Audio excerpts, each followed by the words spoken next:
Hi everybody! Today we're going to learn about event processing in gigaspaces using polling containers. Suppose we have incoming requests and we want to approve or reject them based on some user-defined business logic. A typical request class will probably have an ID property which is automatically generated by the space, a status property which can be either new, approved, or rejected, and some other payload properties which we'll ignore for now. Now let's look at the processor. It is composed of two parts. First, we need to define which events we want to process. So we write a method which returns a query to find request entries whose status is new. Next, we need to define how to process the events. We write a process method which receives a request, inspects its data, updates its status to either approved or rejected, and returns the modified request. So far, we've written a simple class. Now we need to turn it into a polling container. First, we annotate the processor class as event-driven and polling, which tells the runtime this is an event container which uses polling to look for events. Another option is to use a notify container in which events are pushed instead of pulled, but it's not covered in this session.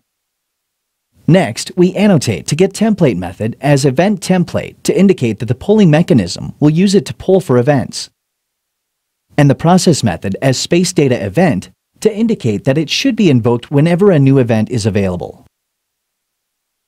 If we look at the processor class, we'll see another annotation called Transactional Event, which means that both polling and processing will be executed under a transaction to protect the space from data corruption in case of bugs and failures.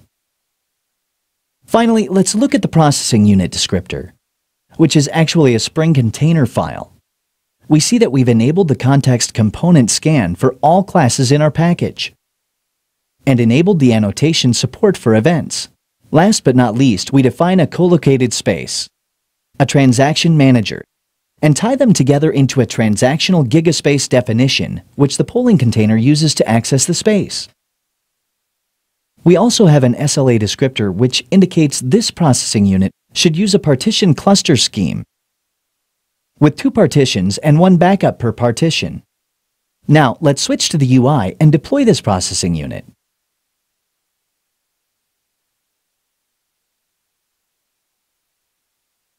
Let's wait for the processing unit deploy. Let's switch to the Data Grids tab. Here, we can see the processor space was deployed.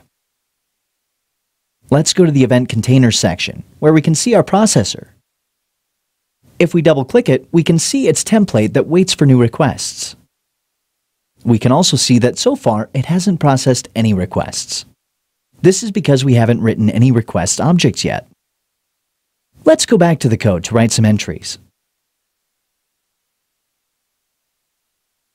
Here we have a simple feeder class that connects to the space, creates new requests, and writes them with a 1-second interval.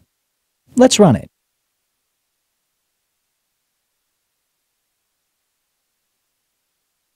We can see from the console that it is writing new requests.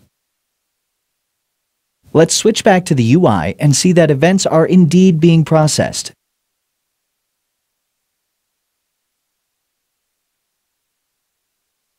And if we look at the actual data,